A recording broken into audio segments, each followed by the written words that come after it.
It's here.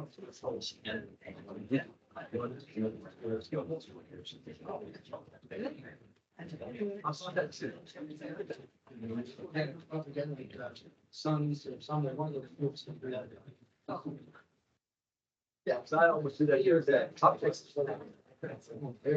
He charges me.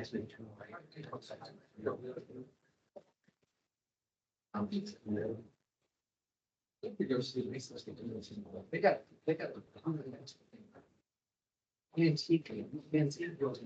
antique sales. They got a nice one.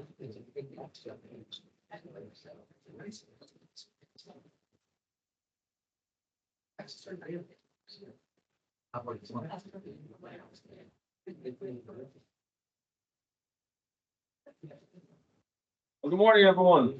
Morning. Hey, thanks for being here. We really appreciate it. My name is Terry McCart. I am the executive assistant to the medical system director, Mr. Kenneth Mortimer, Chillicothe VA.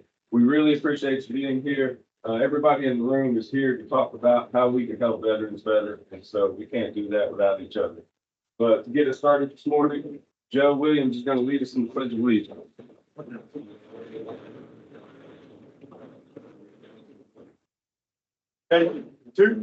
I pledge allegiance to the flag of the United States of America and to the republic for which it stands, one nation, under God, indivisible, with liberty and justice for all. All right, I'm going to lead us in a prayer. Those who would like to join in.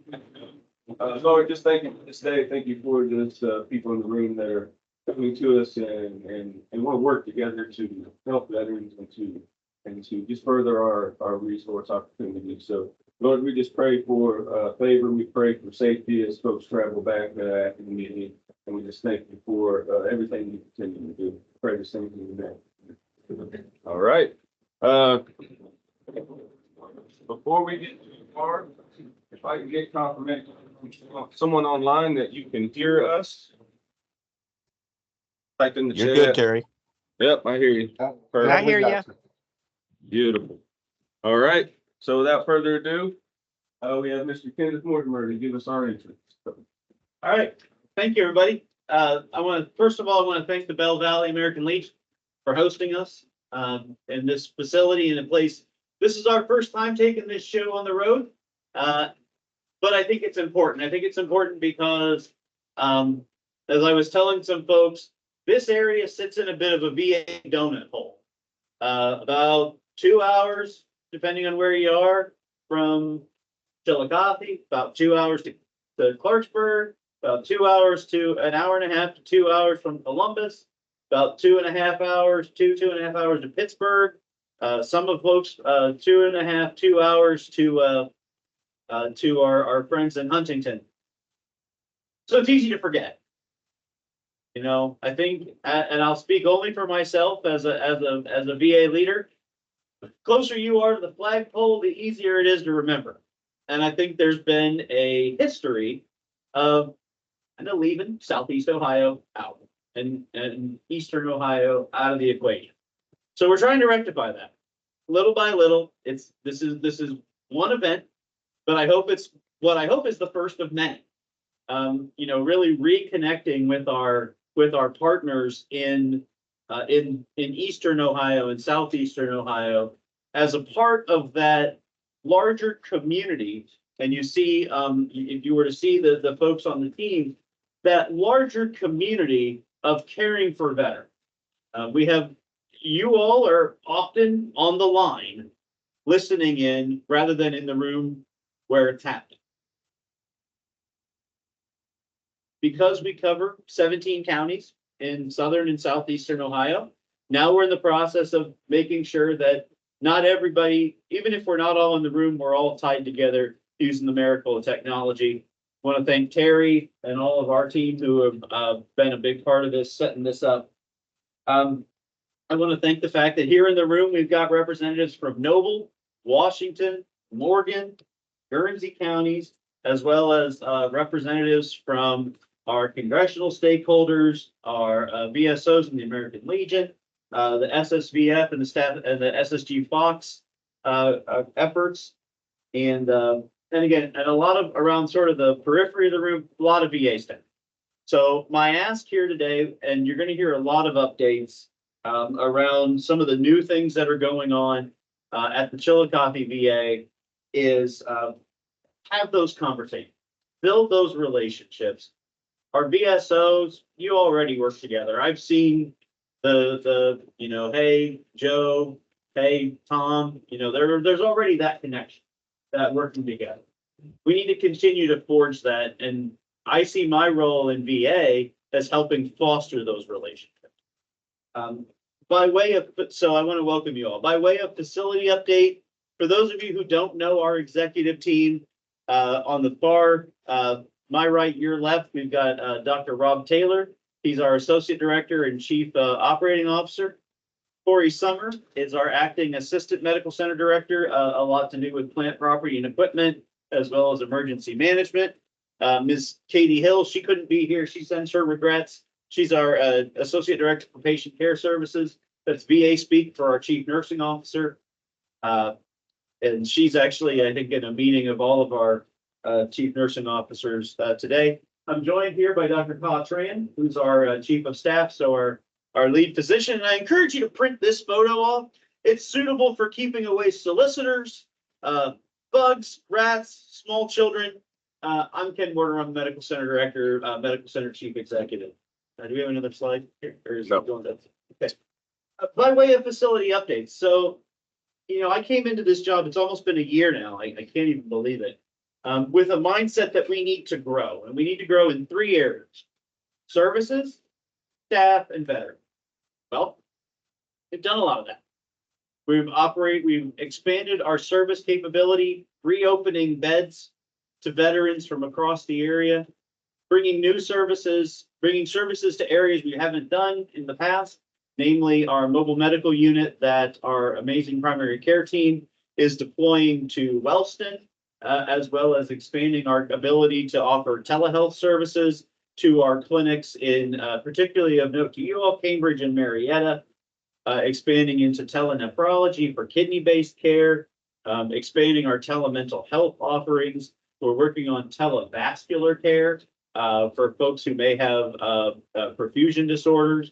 We're expanding our ability to offer cardiology services face-to-face and virtually, and really trying to bring those services back in, if not face-to-face in the clinic, then at least creating the space, because connectivity can be a challenge in rural and highly rural and especially mountainous areas. Spent 4.5 years in West Virginia coal country, so can confirm that that's the case. But bringing those services into our clinics so that people have access to them. Obviously, we have amazing community care team, and we want to connect our veterans with those resources where they're available. But we know, or we think, we feel, and we have evidence to show that VA care is as good or better and operates in a more integrated way. So our goal is to honor veterans' choice and help them see where they have opportunities to access and use VA services, maybe that they haven't in the past. And I know I'm joined here, Tracy Ford from our Marietta and Cambridge clinics can attest to the amount of work that our staff do every day to provide that environment. By way of also growing services, we've reopened 28 to 30 of our nursing home beds that were closed. We've reopened 20 plus mental health beds at Chillicothe so that they're available for veterans who need psychosocial rehabilitation, who need acute inpatient mental health care. For folks in this area, that may not, acute mental health is a problem, is a challenge. And coming to Chillicothe may not be the right thing. but for psychosocial rehabilitation, we offer a campus that has disc golf, that has horticulture, that has um, access to social events, that has the fitness, the ability to, if you're going to have to stay somewhere where you can have a much more campus-like environment. So we've expanded there. We have tremendously grown our staff, and what I'm proud of is not that just that we've grown numbers. And indeed, if you, those of you who pay attention, we're going to have to the news, we're probably going to have to slow that growth, if not attrit a little bit, in the coming fiscal year, according to the president's budget and guidance from our senior leadership. But that's because we've been so successful. VA as a whole hired 61,000 people last year. And Chillicothe, we grew by over 100 FTE last year. But I'm really proud of the fact that we're not just adding bodies, but we're upskilling. We've started to grow our own nursing assistant program so that people can come in, say, as a housekeeper or a food service worker, get VA paid training, and come out of that as a nursing assistant. And we know that folks who come in that level with a career trajectory, they are our licensed practical nurses, our registered nurses, our nurse practitioners of the future. Trying to invest in leadership development and in pulling people into areas they've never done before in the interest of not just growing numbers, but growing people. And that last piece about growing veterans, we're up about almost 500 unique veterans year over year seen. That's not necessarily a testament to the work of Ken or the work of Dr. Fran or any one VA person in the room. In large part, that is a direct reflection of you all, particularly, and I particularly mean our VSOs and our friends in both as county VSOs and in veteran service organizations like the American Legion. You're the folks that help connect veterans to the benefits that they've earned. And when those folks become enrollees, then they become eligibles, they become users, they see that experience. So that growth in veterans is a direct result of things like this, of ways we build connections, we build ways to foster trust among ourselves so that you can help those veterans access the benefits that they've earned. So far, that's going swimmingly. It's been a year, and I see Chillicothe on a trajectory to becoming a place that people no longer say is dying on the way. And I think the more we work together, the more, we as VA see our friends in Southern and Southeastern Ohio as real partners and engage closely, we're going to continue that work. We're re-envisioning our facility as a rehab and mental health facility with an outstanding group practice, and partnering with our other market partners and with you to facilitate that full comprehensive care. But knowing what I know about rural areas, mental health and rehabilitative services are often the hardest to access. So I think we are on the precipice of great things that we can do together. And I'm excited about it. You're going to hear some of that. We've got our friends you're going to hear from Lindsay Jeffers. And as I call your name, just raise your hand. So Lindsay Jeffers is going to talk to you about Warriors Path, which is our upcoming, less than a month away, inpatient acute rehabilitation program. Amy Combs is going to talk to you about community residential care and how we expand the ability to home-like environments. Ashley McPhee is going to talk about PACT Act Section 103, which is so important, again, for helping people access their benefit. And then Alan Graves is going to bring us home and talk a little bit about our public affairs outreach. We've got a lot of presentation. I am going to ask people, this team as much as possible to hit the high points, because what we really want to hear is what your questions, what your concerns, what your needs are from us in the hour we've got. And definitely we don't want to leave or neglect our friends on the line as well. So that I'm gonna honor my own promise and shut up, sit down, and let Lindsay take it over. Thank you so much for having me here today. Just wanted to give a little brief, I'll make it brief as well, overview of a new unit that we are bringing to the Chillicothe VA. That unit is called Warriors Path, and it is an acute inpatient rehab unit. And it's going to be housed in building 30 on the second floor. For those of you that have been to our facility before, this is going to take over the space where our previous acute medical unit used to be housed. And the opening date is April the 15th, which is coming very, very quickly, but we will be ready to go on opening day. Next slide.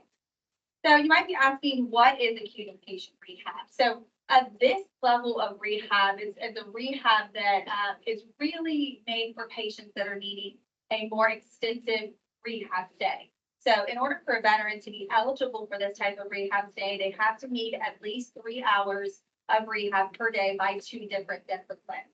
So for us, we're going to have physical therapy, occupational therapy, of course, speech therapy as needed. If a veteran has experienced a stroke or, other type of significant event that requires that type of rehab. But it is different than what we would consider a regular nursing home level care rehab. So I did want to make that differentiation. We do have that service already available on our VA nursing homes. So this is going to be specifically for veterans that need that higher level of rehab, which many, many do. The typical length of stay is 14 to 21 days for that. And again, we talked about the different disciplines and services that those veterans will get on this particular event. Next slide. So current state, you might be asking, what are we doing right now? So veterans right now in the Chillicothe area and also Columbus area, Cincinnati and Dayton area that are requiring this level of rehab actually are paid for in the community care dollars. You may trying to think of options in this area, maybe closer to Columbus, but Ohio Health Rehab, Don Hall at OSU. Those are some names of facilities we use in the community, but there aren't very many of these rehab hospitals. And there certainly aren't very many in our Visit 10 area, which is Ohio, Michigan, and Indiana area. As you can see, Cleveland VA has a unit like this, and the Indianapolis VA has a unit like this. And then, of course, us here on April the 15th. So we ran the data, we saw the need, and saw that we were sending a significant amount of veterans out into the community. And the response that the social workers and nurses on my team were getting when placing veterans in the community was, do you have any options in the VA for us to get this service? And so we took note of that and saw the opportunity to bring this service to the VA. Next slide. These are just some pictures of this particular unit. It's very, very nice and just a really nice area for a veteran to be able to receive this type of rehab. Next slide. Here's a picture of one of our rooms. We had to do very, very minimal construction needs, if at all, to this unit. So our engineering team was very, very happy about that. We were able to utilize a lot of the space that we already had and just transition it into a more rehab-like environment. Next slide. As you can see, we have the rehab equipment actually on the unit, which is really nice. So our physical therapists, occupational therapists will be able to work with veterans right on that unit, but they're also going to be able to utilize services in our already available outpatient clinics if there's special equipment that they need to utilize for those particular veterans. Next slide. So the referral process. So all of the referrals are going to come through a centralized location at the Chillicothe VA, and that's through our admissions coordinator. And we'll make sure to get all of this information to those on the call. And I'll be here too. We do have informational flyers coming that we want to be able to provide to veterans in this area. So we will make sure that you have access to that. And admissions are Monday through Friday. At this time, we're looking to expand that in the future to accommodate veterans that may need placement on the weekends or home. So how can you help? So really, we want you to help us spread the word. This is really a needed service for our veterans. I'd like to say, of course, veterans in this area, we have options of if they qualify to place in nursing homes in this particular area, and my team handles that as well. However, we want to show that Chillicothe is really a main hub, as Mr. Mortimer said, for rehab care. Also important to know that if a veteran comes in for inpatient rehab and say they may not be ready to go home right away after that 14 to 21 days, we have a significant amount of nursing home type beds and different levels of care that we can transition them into right in-house. I think that's huge because, you know, in talking with veterans myself, and if any of you have ever experienced that with family, I think the worst thing is not knowing what that next step is and having to move around a lot if you're not ready to go right home. So I think we have a really exceptional team that's ready to just hit the ground running to help our veterans to provide this level of rehab care and really, you know, expand that service.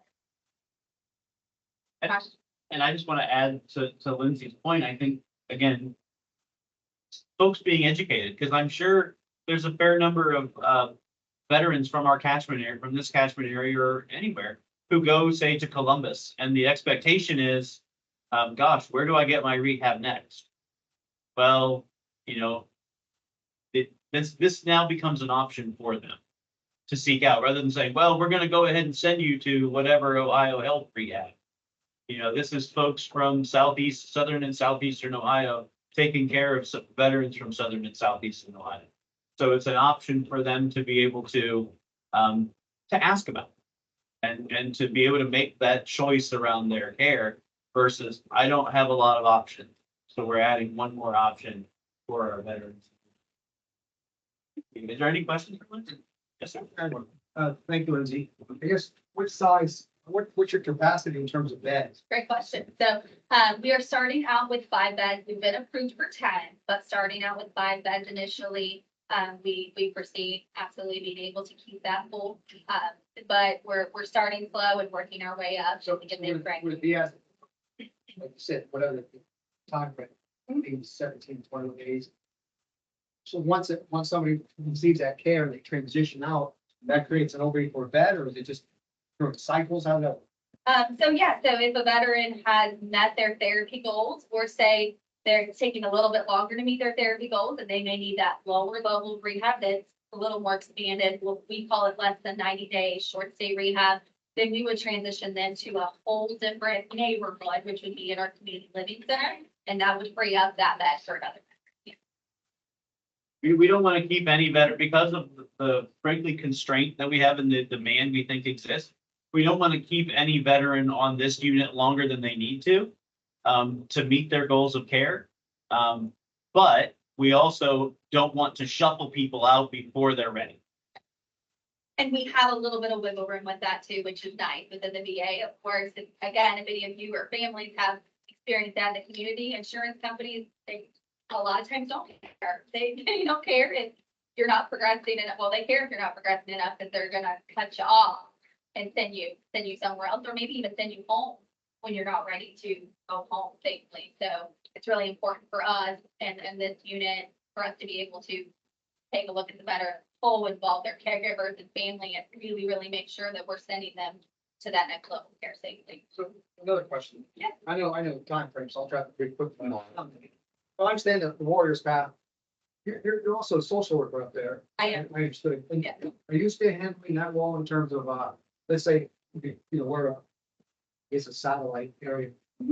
I've talked to you on the phone before through teams regarding transition, putting people into nursing homes. And you're still that point of contact? Yeah, I am. Lindsay has graduated as she's now our assistant chief of rehabilitation and extended care.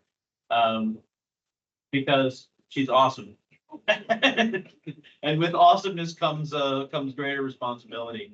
And I will say on the 5-bed side of things, a lot of this is to get this right. I'd rather get it right with 5 than than not do as well for 10 veterans and be able to show, you know what, we're full up. Gimme. And expand. I want to be at 80% with 5 beds rather than 40% with 10, and be able to absolutely have rock solid, particularly nursing and rehabilitating care. but feel free to reach out to me. Is this gonna include things like cardiac rehab? So not cardiac rehab specifically, at least not out of the gate. So that would still be something, if that's the goal, we would still, engage with our community partners through our, care application. Great question. I think long range, Yeah. we'd like to roll in things like cardiac, rehab, rehabilitation following medical, like pulmonary, long-term, lung issues. I think probably right now, our bread and butter is gonna be the post-operative, knees and hips and long stays that have led strokes where, there's a lot more, movement and just strengthening the actual physical body versus I'm sorry, I'm not a healthcare professional, the guts. Well, a lot of times with cardiac rehab, they need that PT too. Absolutely, yeah. There's a level of additional rehabilitation we're not offering yet. Director Great question. Mortimer, This is awesome. Director Mortimer, it's Stephen Oh, Cook not with you, not a Senator. doctor, but okay. Go ahead, Stephen. Hey, I don't really have anything other than I just wanted to provide a compliment because Terry and Miss Lindsay both. I had a constituent just the other day, and I think it's still being worked on. Terry, correct me if I'm wrong, but had an issue without going into too much detail, but they needed some pretty extensive care, the individual, and Terry immediately jumped on it, and I know he had mentioned he was getting Lindsay involved in it, and it's you talk about kind of the southeastern Ohio area is kind of that oftentimes forgotten about area, and it's encouraging to know that as a constituent caseworker, I can pick up the phone and I can call Terry, tell Terry the issue, and know that it's being addressed and it's being taken care of. I don't have to do a lot of follow up because I know Terry is working on it. So I wanted to compliment Terry and Lindsay on the incredible job that they do on a daily basis for the veterans that are in that oftentimes forgotten area. So Stephen, as always, appreciate it. And like I said, great work gets recognized and rewarded with more great work, more opportunities to do great work. All right, I do want to move us on to Amy. So my name is Holmes and I am the community residential care program manager. Through the slides, you will see different pictures of homes we have in the community. CRC is basically a partnership where the VA partners can privately own group homes in the community.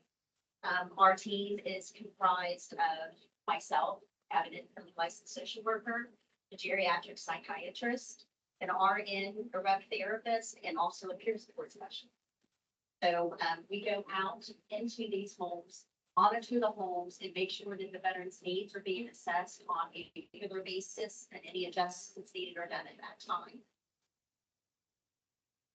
All right, my eyes are not so good.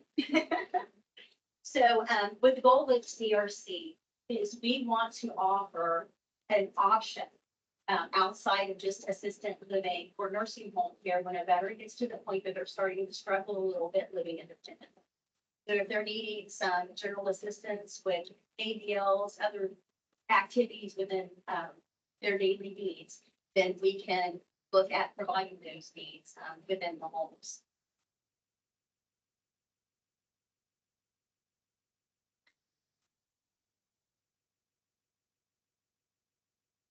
So these are some of the services that are actually provided within the homes. So 24-hour supervision. A lot of the owners of these homes actually live in the home. So the caregiver is on site. There's 24-hour supervision. All of their meals and snacks are provided.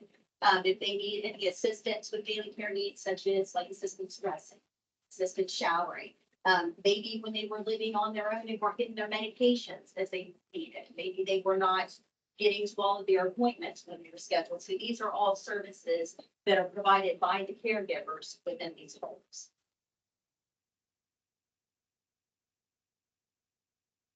All right, so as I mentioned before, with CRC, this is a partnership between the VA and privately owned group homes. So what that means is the VA does not pay for the care that the veterans receive in the homes. the veterans pay the caregivers. So how that works is whenever we receive a referral or a call that there's a veteran in need, then I'll reach out to that veteran or their caregiver regarding their current situation. Learn more about what they need, they need care. And then we look at openings that we have in the different homes and figure out which would be the best match for what they need.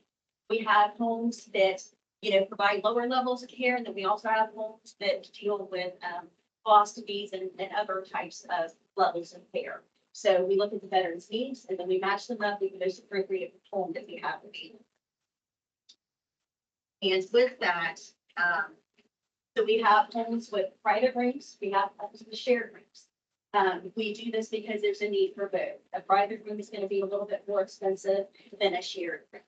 And some of our homes offer, like I said, more hands-on care than others. So we take a look at what that looks like, do the negotiation, kind of help that caregiver decide what they're going to need, provide that care, and then work with the guardian or whoever the veterans representative or decision maker is to see what the best fit is going to be. All right, and then this slide is just a list of the different locations we have. We currently have 5 homes in Chillicothe. We have 1 home in Oakville that's in Jackson County. If you're not familiar with that, Belle in Fayette County. A home in Peoples, and that is Adams County, and then Greenfield is in Pike. And yeah, so there's my contact information. I know that they said put it dirty, and that's what you got. So yes, sir. I have 3 questions. So the first one, you said VA is not paying for it. So that means there's not eligibility criteria other than just being enrolled in VA healthcare? So what I mean with VA, the VA is not paying for it. That's the veteran will be paying for the care. So as far as requirements, they do need to be enrolled in VA medical care. It's just there's 70% threshold. Which is, No, they don't have to be a certain. They're getting case management and other care through the VA. Right, and home-based primary care is offered, with them if they've got severe mental illness. So they do need to be enrolled in VA medical care to meet those other needs. so with VA's affiliation with them, is it a subsidized rate compared to just normal civilian care? Like, for example, like the High Veterans Home where like a reduced scale for the services? So we don't set the scale, the homes set the scale. And that depends on what kind of levels of care that they're able to provide. So I think right now, our lowest monthly cost of care is around $1,200, and I think the highest is about $3,000. And so VA is doing the case management part of it. So are you guys interested in onboarding more facilities in the past period? We are definitely interested in bringing on new homes. We just have to make sure that we are able to, get the services to them. So, because like I said, we are required, we do at least monthly visits with the social work case manager. We have an RN that goes to a lot of our veterans, gets antipsychotics by injection. So we have a nurse that goes around and meets with them. They see the geriatric psychiatrist once every 3 months. Rec therapy, they come in, they do bingo with the guys in the home. So they take them on fishing outings, they take them out to golf, they've taken them to go bowling. So there's a lot of different activities that we provide. We want the veterans that are struggling in the community to know that there's another option. They don't have to go from living in their own apartment into a nursing home. And we know how scary that is. We know, our parents work very hard to be able to pass along something to their family.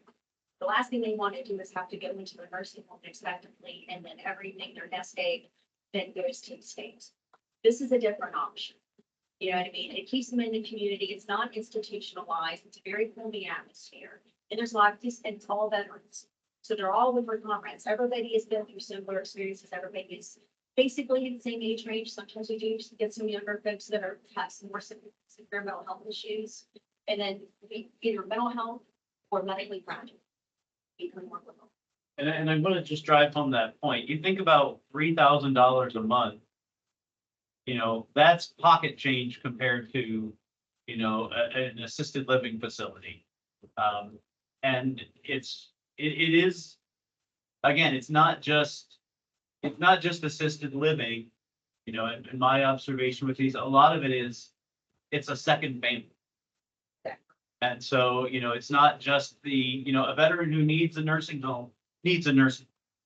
But this is that alternative to being able to to access something meaningful and maintain relationships and to some extent, maintain independence. By leveraging and being in dialogue and still having, again, that VA care that is coordinated with it. And just to add what you're saying about, all of our current homes, the current care providers or the owners are generational. Their families have done it. Two of the homes we have now are sisters and their mother is a group home operator. So this is something that they've done, that they love and care for the veterans. They have elaborate Christmas parties. These homes are decorated for every holiday. Two of the homes I know at least buy beef from the county fairs. And, prepare those snacks, that's what these guys are, it's not, peanut butter and jelly, or, hospital food, like what you might get in some nursing homes out there, there isn't the nursing home smell. You know what I mean? Like, it's a home environment. And we do ensure that they get everything they need. And we've had people coming in that simply because they weren't making their medical appointments or not taking their medications appropriately, they may only be with us for a few months or a year. And then they can go and come in again. It's not like once you check in, you don't check out. But most of the time that folks want to stay and we serve women and men. And they, like I said, the age varies, it's all based on the need. Well, but it sounds like it's proximity to Chillicothe. If you've got to be from that little area. If you're not reaching out to down here. Well, that's what we're reaching. And that's the ask here. I Yeah, think that's why we have Amy here, is because this is one of those things that, again, we don't just need community CRC home operators, we need the right people. And you all know the right people. You know the community, the people who are invested in veterans, who may have an interest in this and can be the right people to support our It's a veterans. huge need. I think it's a great idea. Yeah, I honestly mean. it. Yeah. If So you we could have expand your umbrella, that'd be great. right. and that's where we need your help. Right. Because we don't know. Honestly, we don't even know the people necessarily too well in Right. some of these communities more proximate to Chillicothe. We will make a way to get to the area. Right. If we've got the people who are willing and are absolutely committed, we'll make the way to get to the veteran. We'll make a way to get the veteran place. But it starts with that partnership relation between. And we could even, it's possible for us to partner with state homes, like if you know of a good state group home. And we have our own inspections. Our inspections are annual. The states are every 3 years. Our homes assist with medications. A lot of the state homes, the resident does their own meds. So there's some different things that we can do to work with that. But what's difficult is whenever someone dedicates themselves to be a caregiver, there's a summer vacation. You know what I mean? You don't clock out at 5 o'clock. When you go to bed, your day's not over. You know what I mean? So it's a lot of dedication. So it's not always easy, but we definitely need more homes. We'd love to have homes. Well, looked at partnering with the US and state veterans homes. You mentioned this.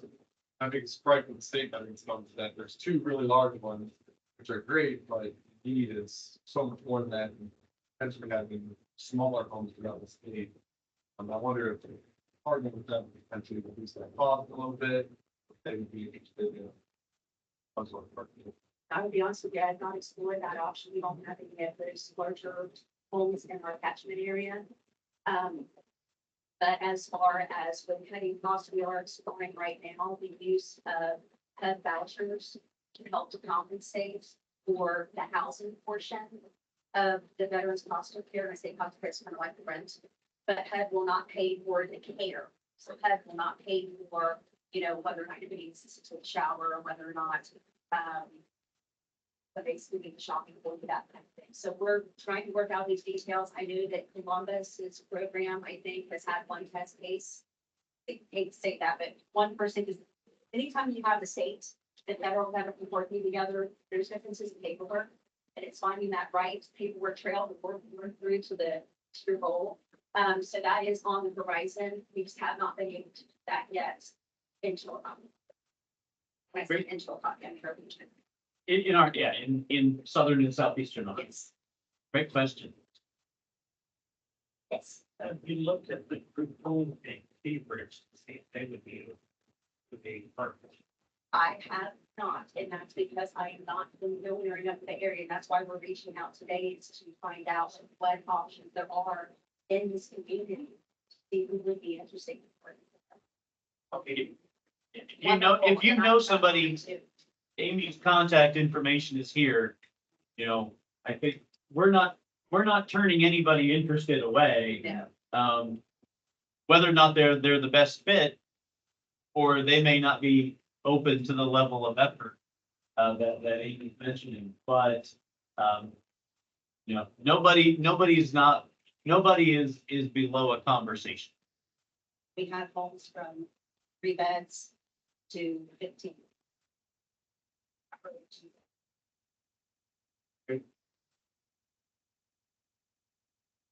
Actually, And folks, these slides will be made available. I'll send that out to the email group. If you haven't been receiving emails from me, make sure you put your email on that sign-in sheet back there so you can start.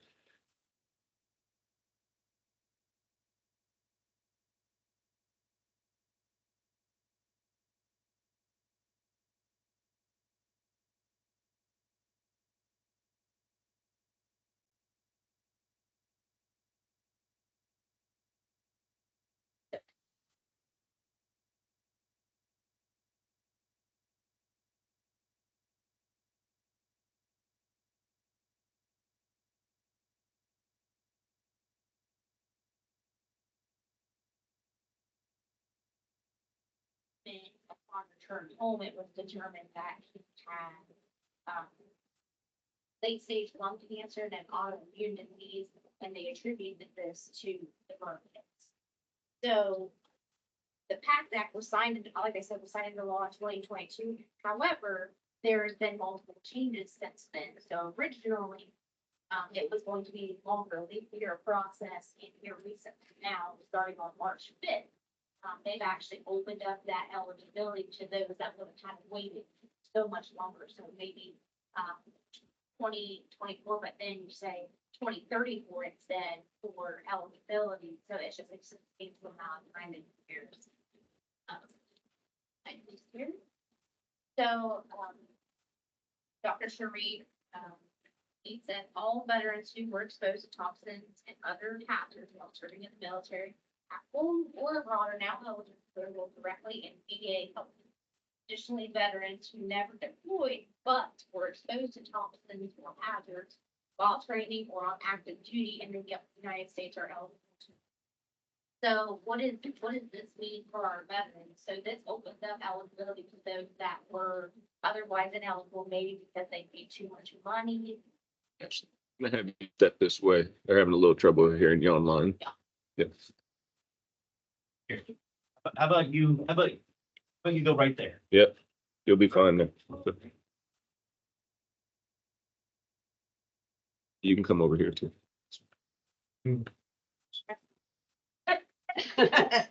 So, they break this down to 3 different cohorts. So the first cohort is actually Terra, so it's your toxic exposed risk activity. So this includes air pollutants, chemicals, radiation, warfare agents, occupational hazards. So we've been specifically looking at some of these are actually people dealing with their MOS and say, okay, based on your MOS, you were exposed to, say, jet fuel. So we can say, okay, you're eligible now because of Terra, that jet will now gives you eligibility, so maybe you weren't eligible before, and now we can place you in priority group 6, you can be able to help you. We also have cohort 2, so these are the veterans that were on active duty in the military, naval, air, or space, assigned to a duty station. So there's 2 different variances. So one is on or after August 2nd of 1990. That's in Bahrain, Iraq, Kuwait, Oman, Qatar, Saudi Arabia, Somalia, or the United Arab Emirates. And then the other is after 9/11. So in Afghanistan, Djibouti, Egypt, Jordan, Lebanon, Syria, Yemen, Uzbekistan. Then there's also other countries that can be later determined by the VA to obtain eligibility. And then cohort 3, it contains veterans who were deployed in support of other operations such as Operation Enduring Freedom, Operation Freedom Sentinel, Operation Iraqi Freedom, Operation New Dawn, Operation Inherent Resolve, or Resolute Support Mission. So who is eligible? A veteran still has to meet the standards of a veteran. So I know that sounds cheesy. So veterans have to meet the standard definition of a veteran. So that could be they incurred or aggravated an injury or obtained a disability while they were in the line of duty, or they granted a hardship or early out. Did they complete their full period? So we need 24 months of active duty service, or were they diagnosed later with a service-connected disability? Who is ineligible? So active duty for training only veterans, bad conduct or general court martial, dishonorable discharge, veterans who consider part of the fugitive felon program, and those who are not eligible or refuse to pay co-pays. So when we say refuse to pay co-pays, the VA has a list of different co-pays that are maybe relative to urgent care or to inpatient stay, outpatient care, specialty care, medications. There are different tiers for each individual based on how they fall under the eligibility standards. And we have some of that information with us here today, but this new act, with the PACT Act, we've been able to change those veterans that were otherwise ineligible to just say, hey, you're eligible now. We're going to flip your status over, and now all you have to do is pay to come in. We're going to look at, there are a couple of new things also where how we're identifying eligibility. We have access to a new program, and that's allowing us to go in and actually view their TARA eligibility. Did they submit this online already? Do they have that memo in there? We're looking at D214s, defense personal records, military orders, the veteran information solution, and veteran benefit management system. We are using all of those different resources to go in and say, okay, Veteran Smith, okay, you say you were exposed to airplane. I'm going to go into your file and say, okay, based on this, yep, I was able to confirm it. So now we can automatically put that veteran over to that new priority. Next thing. With this new update, they've also updated our 1010 EZs and EZRs. So the 1010 EZ is the initial enrollment application. So they've added these sections to say, you know, were you in one of these areas? Were you a prisoner of war? There's other sections that include TARA to say, were you exposed to TARA? So then also observing the different campaign areas, hazards. Then we're looking at like contaminated water, technology, radiation, occupational hazards, asbestos, work areas. And it includes some of that information here, but we know that we can also access that on the public health.va.gov/exposures website for kind of more of a full comprehensive list of those types of exposures. And once again, this is just the 1010 EZR, and it's the same information added so that we can validate for the veteran themselves to check and say, yes, I was exposed or no, I wasn't. I got it. Do you guys have any questions? Yes. Is there a published list of those MOSs that you'll automatically can see? I don't have, however, I mean, we're trying to extensively look at the DD214s. And so like as an example, yesterday we had a veteran present their DD214. We also had letters from their commander that stated what their job duties were and how they performed in those job duties and what they were exposed in during that process. So we were able to take that application and turn it and validate the TARA exposure because of that. Because maybe they didn't meet qualifications because of the other ones. And for all of us that file claims, that's a huge shift. Because what's happening here is this is more along the lines of like VBA claims, where we are now gathering evidence to substantiate exposure. I think it's important to recognize that merge, like you mentioned, systems that VBA uses, VBMS, Ivory, all those. There is this symbiosis that's taking place where there is much greater integration on the thought process. So we were speaking earlier, so for example, like, say you file a claim and the veteran is already ineligible for healthcare because of the income, but part of that you did an exposure, and this is a real example. So I filed a claim for COPD due to the veteran's exposure to brakes as a work vehicle mechanic. Now, the claim's undecided, but they did do a terror memo, and in the terror memo, it says that they can see the terror exposure. That memo there will allow this veteran to be enrolled in VA healthcare. But it's a whole new relationship where there is some research and investigation and some authorities being performed at eligibility. That's a whole new role for us. That's brand new. So Joe can also say he was the first one to actually like send us that application and say, here you go, here's that first tariff on Tuesday. Like right when we started. Launching. So we were already in that process. But yeah, and we've seen it ourselves, whether it's a veteran coming in the office, the veteran on the phone, or getting sent in applications. We ourselves are trying to review some of the previous applicants to see if we can flip. Also hearing from veterans saying, hey, I got a letter in the mail. It says I'm now eligible. That's huge.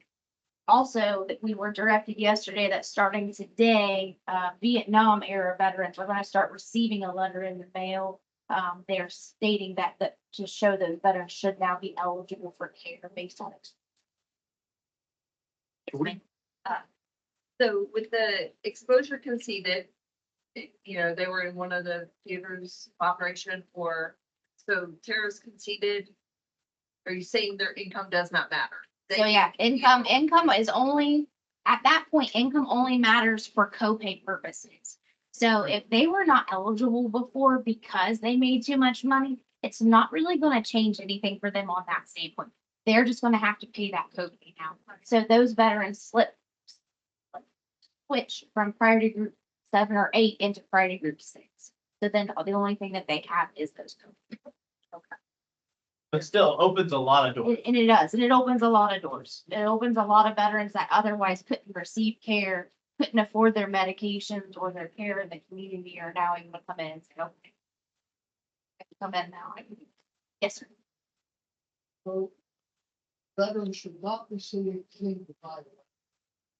They have ability. Fine. If they have If- terror. If they can provide proof or substantiate that they had that level of exposure, or they were deployed to one of the areas or in support of some of the operations. And if there's that information, some of it is slow to come out kind of into the public, that some of it was internal to us only for a while. But if we can find that substantial evidence that they were in those areas or they were exposed, absolutely, they should not be receiving a denial. We have been working on those claims since the 5th to get them updated. That just goes back. March 5th, Tuesday, March 5th. So that's when it all started, and then it all opened up, because like I said before, originally it was gonna be a more extensive timeline, and people would wait for years for eligibility and comparison, so it just opened the gates to give us that opportunity so we can serve more veterans.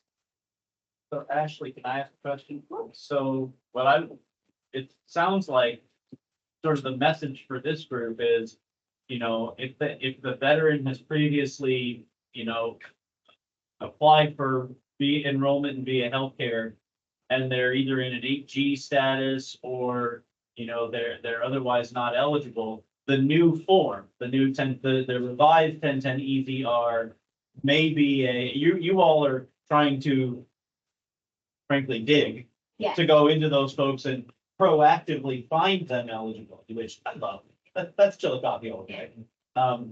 But at the same time, it may be worthwhile for those discussions in the veteran community in these areas to say, hey, you know what, go ahead and fill out a new 1010 EZR, whether it's online or, So by mail, things like that. That would be your encouragement to them is, to be talking to their veterans as well. So absolutely, whether it's they're mailing it into us for completion, like if they're doing it online, however, that's our guidance right now. If they think they might meet this new eligibility, forms available online, we can mail them the form. If they want to come in and talk to somebody, we always have somebody that will take care of them on the spot. As soon as we receive it, we process it. Our turnaround time is less than a day business on those application forms. So if you guys know somebody or just sharing that information in general, like we're trying to be proactive right now. We go through old lists of veterans that were not otherwise eligible. Say, okay, can I go through this list and see if he is eligible or she? Yes or no? Like it just depends, but we're trying to be proactive in that. So, And folks, the eligibility, we'll have the table back there. Ms. Kyla is back there right now, eagerly awaiting your questions. So we can do some more of these questions after we finish up if you still have some. So Thank you, Ash. This is a big deal for VA. And I think it's a big deal for our region. Sure, there's a fair number of veterans. Just thinking about the per capita percentage of veterans. Well, I think Jackson County, we were down there at 33,000 people in the county, 2,100 veterans. So we know that there's a high per capita percentage of our community that are veterans in these areas. That's so important that they are aware, even if they don't want to use the service, they can at least get enrolled so that we can contact them later if something changes. It's great. Right, good morning, everybody. Good morning, everybody. I'm Alan Graves, your Public Affairs Officer at Chillicothe. Terry has told me I'm short on time, so with that, what are your questions? Okay. So the big thing we're doing right now is our VSO rounding, and that's Big Prof. Thomas Vega, our outreach coordinator. And this gaudy Ohio State map. Oh, I said it. Everything that is either red or green here, I know that may be kind of small to see on the side. Everything that's red or green is our catchment area. Anything you see in gray is bordering our catchment area. Those that are in green, we have visited those VSOs. And the reason why this is such a big deal for us, we had a VSO say that they hadn't had a visitor from the VA in person in over 30 years. So we're really big now on face-to-face visitation, getting out on the streets, trying to figure out what you guys need from us. How can we better serve you? How can we get news to you easy? So that's where we're at now. We have plans to hit these other red counties, but this is where we're currently sitting. Unfortunately for us, it's a big area, so we can't hit everybody all at once, but we're getting there. We should notice it's not like all Eastern located or Western. We kind of jumped around trying to get a little bit of everybody. Next. So this is what we've done recently. 18 March, this past Monday, our medical mobile unit in Wellston just hit its 100th veteran milestone. So that is showing great improvement. We're really happy to see that chugging along ahead of schedule.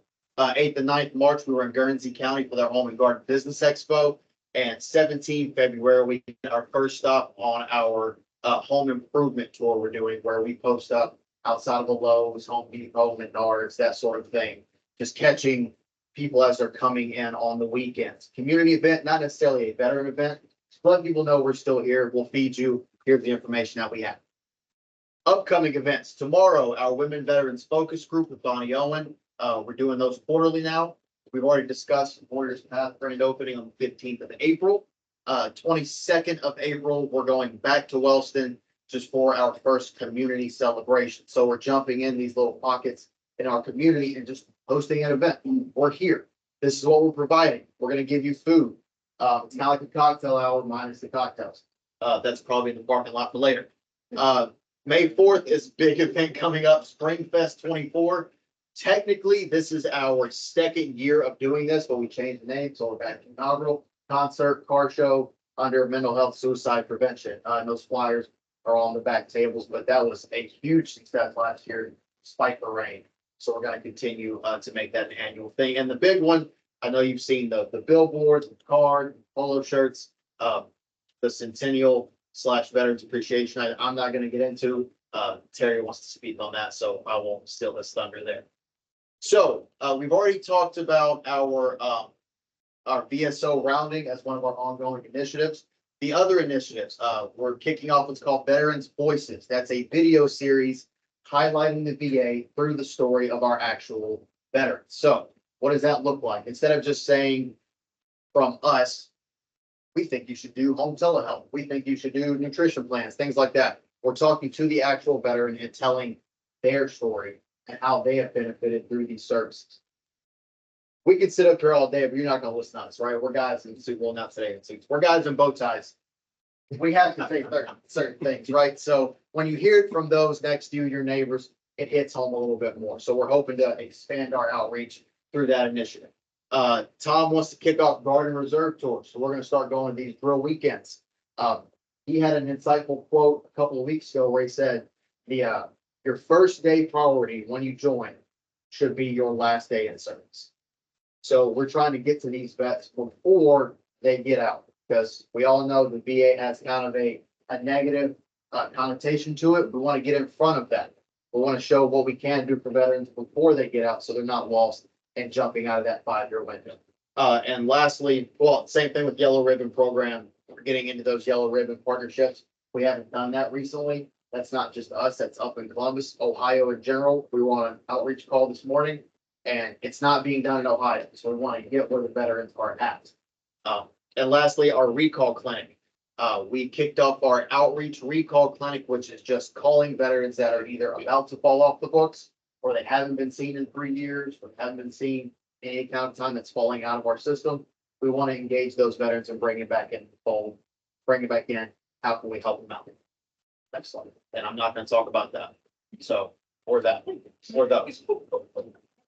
Any questions for me before we get into Centennial or Veterans Appreciation? Anything you guys need from us outreach wise? Lovely. With that, we have stuff on the tables back here for our flyers. Make sure you grab one of those. Brian did have a question online. He said, is there a schedule for the remaining VSO visits? It's been based on my, military training. So no. No, there's, that's. Not at this point. It's Gonna ask what that difficult. meant. It's really difficult because there's only 2 of us. So trying to get out into these different counties, and one, it's, as you guys know, it's a lot of drive time, but we have other initiatives that we have to consider and getting on the schedule with the VSOs. It's hard to kind of just pop in. We visited some of you in the room. You've been gracious enough to say, well, come on by whenever, we're here. We appreciate that, but not every VSO is as accommodated with their schedule with that. So we'll work on it. So So- long story short, if you call extension 17080 at the VA, you will reach Alan and you guys can set up a time. So Any other questions on the chat? Anything for us? our Bye. college visits a possibility. Thanks so much for your time. Our college visits a possibility. Yes, but that's not Okay. going, that's a partnership with, what's her name? Stephanie Corporal. Okay. Because they're going out and talking to college kids for the recruiting effort. So we're gonna Mhm. partner with her and get into those military programs as well. We also want to, I think, Alan, he's working with student veterans affairs, Yes, which there are at least somewhere between 4 and 7 SBA chapters in our catchment area, including one at Washington County Community College. So lots of good things going on in public affairs as they getting their team settled. So that's awesome. Yes, that is his real mustache. And so my razor broke this morning at the perfect time. It's great. So I gotta get him so he can be a multi-citizen sun god. You know, It's just fun. here. That's why I brought blood today. all right. Thank you so much, everybody. Again, Alan referenced the Centennial event. As you see, we got a lot of billboards up for that. There's flyers on the back table for that. We have fandomed that event with our Veterans Appreciation. How many in the room have been to Veterans Appreciation Night? It's disappointing. So I was hoping for more. If you've not been to Veterans Appreciation Night, you need to make it out to Veterans Appreciation Night. It's a great night that we are hosted by the Chillicothe Paints, the baseball team that is located on the Chillicothe campus. 4,000 plus people in the stadium that night. And with the Centennial tandem with it this year, it's going to, we're going to have an estimation of 8,000 plus people on the Chillicothe campus that day. So There's a list of events that you see on the sign. It's also on the flyer. The week of the centennial, we have historical Chillicothe VA and Camp Sherman tours. We do have a historical museum that will be set up on June 1st. The Eyes of Freedom Lima Company display will be on site in the gymnasium set up June 1st. We got 5K run, kids run the bases with paints. The Adina Mansion group is bringing their old time baseball crew out to have an 11 a.m. game in Paint Stadium. We bouncy houses, kids games, a lot of static displays, military static displays. So just a real celebration of 100 years of Chillicothe providing service to veterans. So tell your friends, grab cards. There's a whole box of cards on that back table too. Pass these cards out, scan the QR code on the back, and take it to the Facebook page and get all the information. Okay, so make sure you're passing that out. Make sure you're spreading that word. Make sure your veterans know, because this is a celebration for their families. So, And I do have one centennial observance supplements. please do. Yes. So I need Joe Williams. So this is for the centennial, we had designed a one of a kind. I think there's what, 100 of these? There's 100 numbered and then 100 unnumbered. Centennial challenge coins. We got a large one for y'all to check out because Joe's not gonna want to show it to you. But Joe, on behalf of the Chillicothe VA, thank you for helping us reach our friends here in Southeast Ohio, for what I hope is the first of many more. And you get to be my first Centennial Challenge coin issue. So thanks, Joe.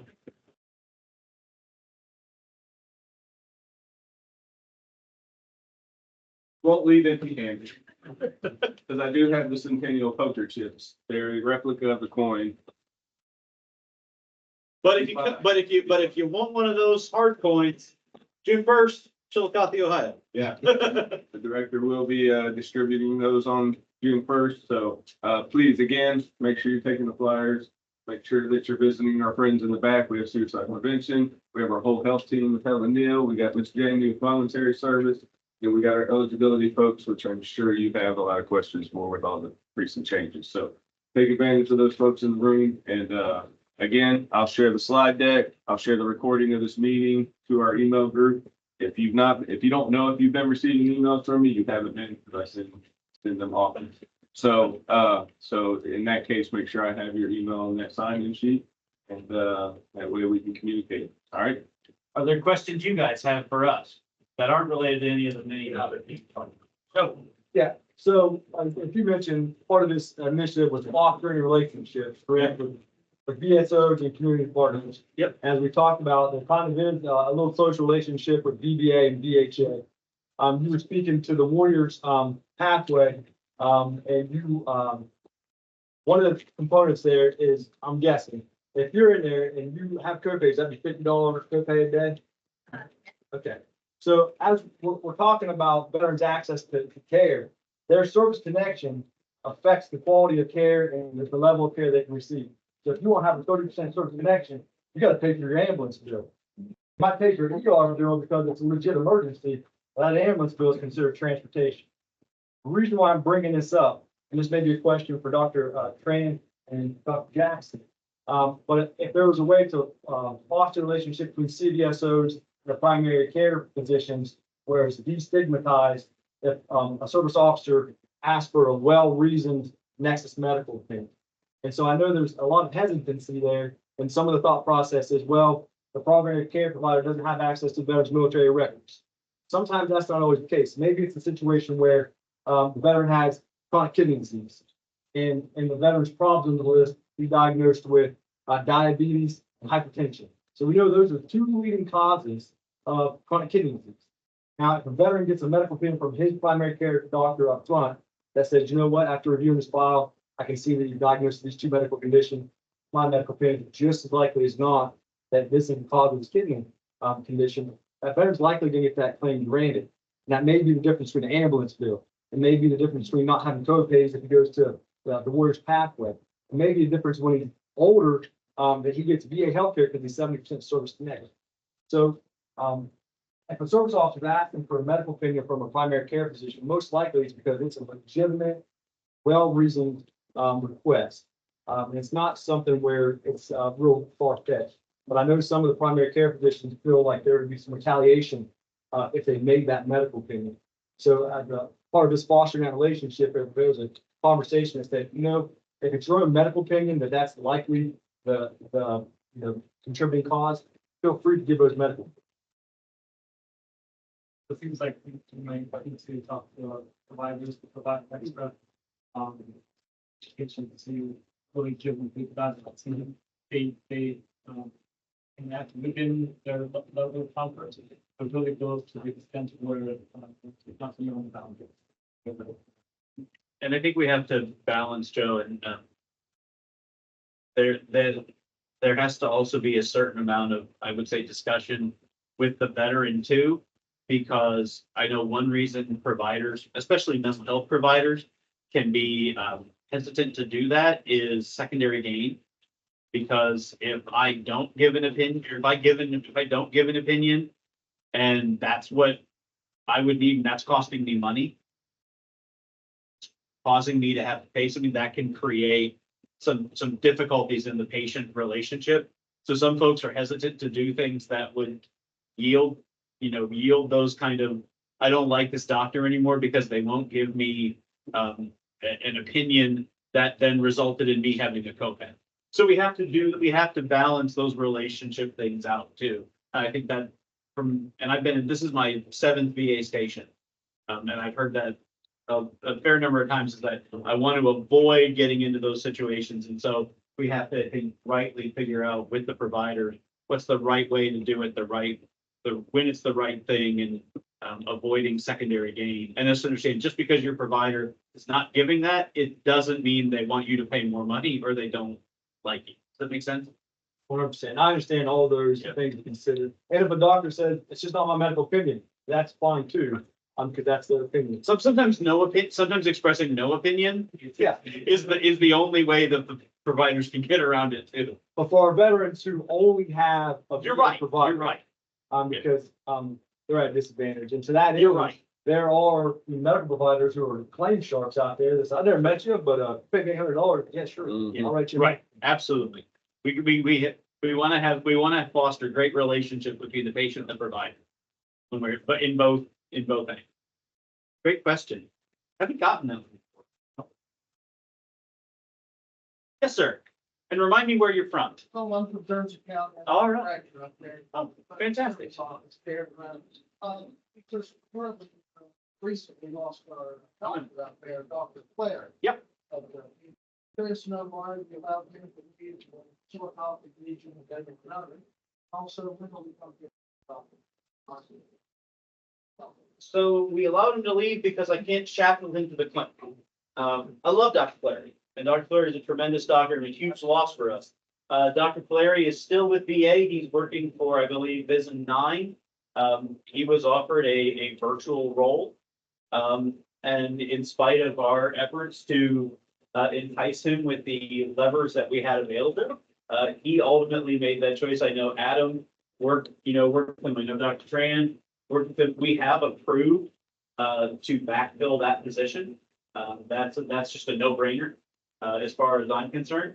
I know we're working to provide that coverage, but absolutely, we're going to backfill that position as soon as we find an excellent provider who will do for Cambridge what Dr. Flaherty did for Cambridge or more.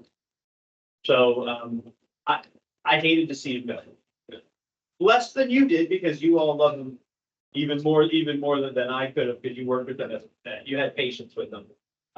But yeah, we are not resting on our laurels in terms of refilling his position.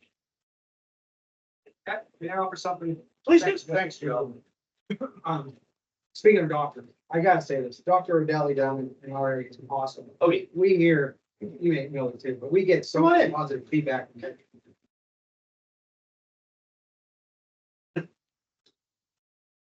But we're blessed to have them in our area. Yeah, love Dr. Urdelli. Love, actually Brian Ice is our nurse practitioner in Marietta. Just started not too long ago and is doing a tremendous job as well. Marietta Clinic is, it's hopping. You figured that out. Last question. No, not necessarily the last, because this Well, one. for me. This is in relationship to the compact act. Sure. Okay, so what's the follow-up procedure for someone who reports to an ER for suicidal ideation? And as far as a private facility. So I'm coupling that with the fact that if, say, a person needs a detox, right? Because in order to be an inpatient in Chillicothe, they gotta go through detox. Right. There's no contract facility where that can take place. And a lot of times ERs, they want to discharge this veteran as soon as possible to the street. So this veteran has to go through a detox process, so they can't go to the inpatient facility at Chillicothe. So is there any contract services where they would accept this veteran just specifically for detox? That's a bar for these veterans getting that service. I'm not sure I have a good answer. I may have to take that question for the record, Joe. I know, much of the compact, do you have any thoughts from mental health team?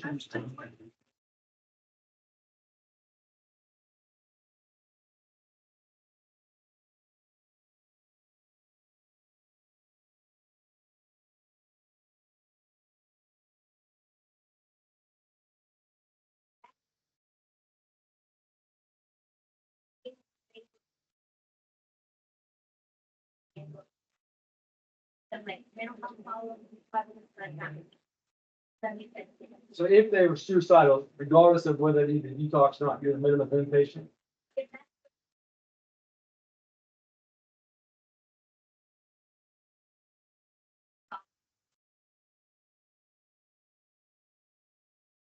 So, the Compact Act allows us to, if a veteran shows up to Marietta Memorial in the ER with suicidal ideation, we're covering, we're covering that payment. Then there's the sort of longer term inpatient mental health. And I think your question is, look, there's this gap. We can't really, it's almost a medical condition. It's almost a medical admission for the detox until we can get them into the acute admission. I don't think we've, at least not to the best of my knowledge, really gotten a good handle on that kind of a situation, but it's something we're gonna take that for the record. We'll have Terry get back with you all about that, because that's a very good question. It's a services gap. And I don't want any patient to be left out because they can't access that service. So I appreciate that. So just to repeat, the answer given on the Compact Act, she stated that Joe is correct. The detox wouldn't be covered, but if they were to come in with suicidal ideations and be admitted per the provider's recommendation, then that episode of care would be covered. They just weren't hearing that answer on there, so. Like, just around Yeah. dealing with it from the eligibility side. I can't speak to detox specifically, but I can speak to the SI component. So the date of that episode of care, we have 90 days. They have 90 days of treatment, whether that be inpatient or outpatient treatment. That we help facilitate with that, especially if they're coming into our acute site. We can say they're covered for that 90 days, and they were also allowed to get a 30-day extension if needed, or whatever they have going on. That is the recommendation and guidance. Thanks, Ed. I need to start bringing her to more things. Good job. Yes. I think with that, when we talk about like gaps in care, especially on mental health, I think one thing that's underutilized, there's only 7 in Ohio vet centers. The eligibility requirements are a lot less strict. Sure. And I think any help that you are able to give us on the congressional side to push, be able to expand vet center services, whether it be an actual brick and mortar site or they do the outstation as well. I think a lot easier for folks to get into a vet center instead of having to wait for DA eligibility requirements and all of that. Kind of bring it all in. I think one thing's important to know, this state of visiting, nothing less. But there's still 23% of Ohio veterans who aren't eligible for VA care, even with the expedition of PACT Act. So if you guys are gathering stories on the ground, feel free to send them our way. I think that's There's still a lot of veterans in the state who can't utilize the VA for healthcare. To expand that as well potentially.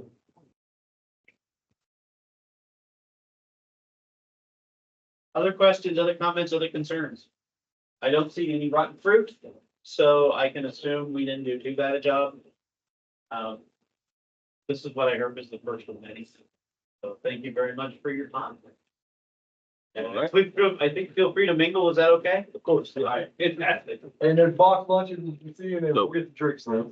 Thanks to everybody who joined online. This will conclude our meeting. Again, I'll get the recording and the slide deck out to everyone. And please send me any questions that you may have that you didn't get to bring up today. Thanks, Terry. Thanks again. Thanks again, everyone.